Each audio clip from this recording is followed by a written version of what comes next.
Hey everyone, this is a closer look at my self-driving tank bot powered by LEGO Boost. A while back, LEGO sent me a couple of their LEGO Boost creative toolboxes and asked me to build something. Anything of my choosing. And this is what I came up with after quite a bit of experimentation and learning the system pretty well. And not only is it able to drive around like you would expect a robotic tank thing to do, it's able to actually drive itself. I previously put up a video of this tank bot very gingerly navigating a course a couple different ways with no editing to show you exactly how it works on its own. Here I've sped up some of the footage because the tank bot does move rather slowly. Now the motors in the Boost system can go much faster than this, but I needed them to go slowly for this project so that it would have enough time to look around and make sure it didn't crash into things.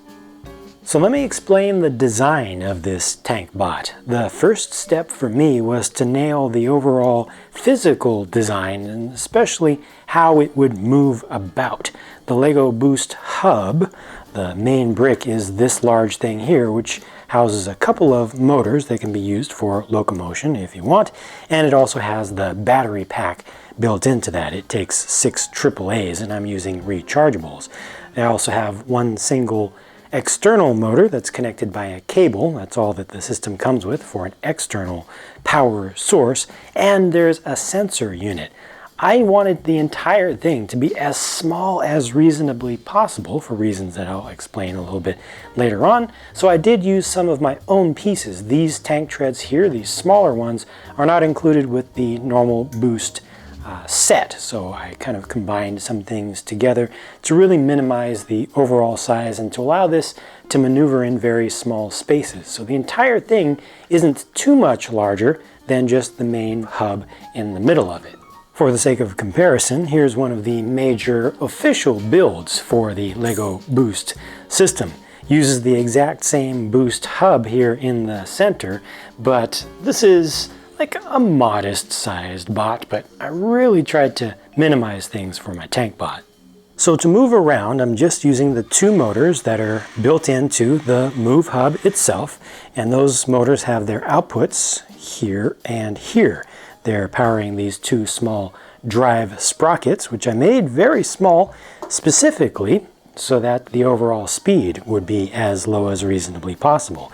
These 2 wheels in the center are called road wheels, and they're just there to support the weight of the vehicle, and they have a very short wheel base to make sure that when it does turn, it tends to spin about its own center.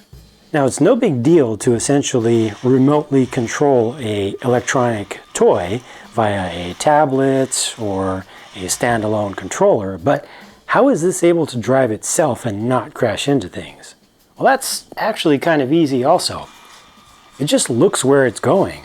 So if there's something in its way, it'll see that, try to turn away from it and avoid it.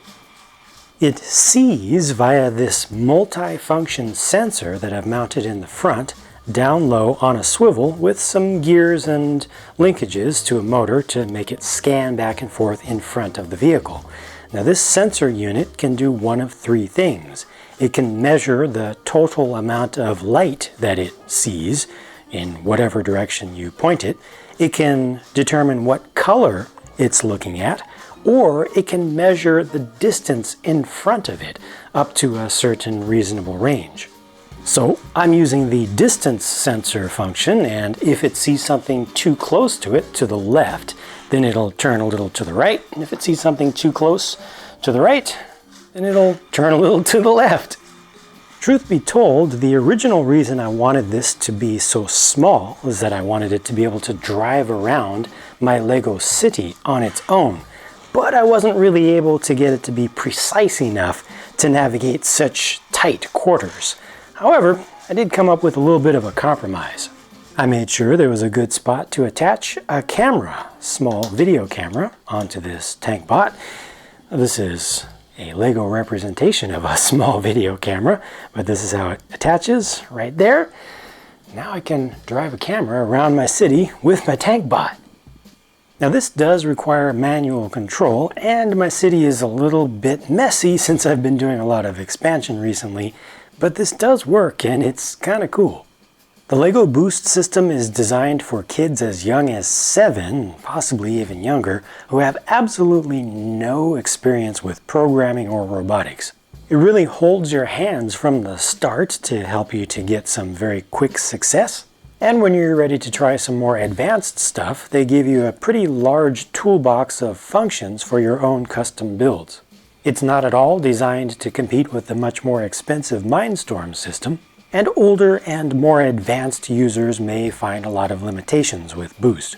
I personally encountered some frustrations because I have a professional background in coding, and I wanted my little tank bot to be very precise in how it moved and performed in general. In other words, I'm not at all in the target market for LEGO Boost. Nevertheless, overall, I very much enjoyed this challenge, and I'm very appreciative to LEGO for presenting it to me.